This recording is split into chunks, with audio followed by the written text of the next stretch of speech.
આજે અમારા ઘઉંમાં પાણી વાળ્યું છે. તો પેલું પાડ્યું છે. હા હજુ આટલા આવ્યું. આપણે પાવડો લઈને પોણી વાળી રહ્યા છે ને અમે હવે ચેક કરવા આવ્યા છીએ. આટલા પહોંચ્યું છે.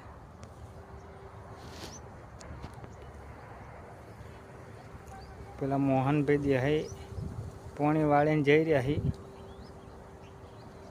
એમને પીને અમારે વળ્યું. મોહનલાલ પી રહ્યું? પાણી પી રહ્યું લ્યા? પટી ગયું?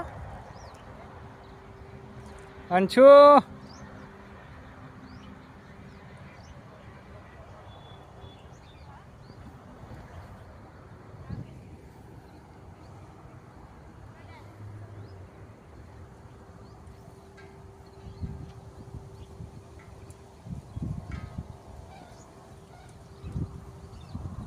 બાઇક પડ્યું છે.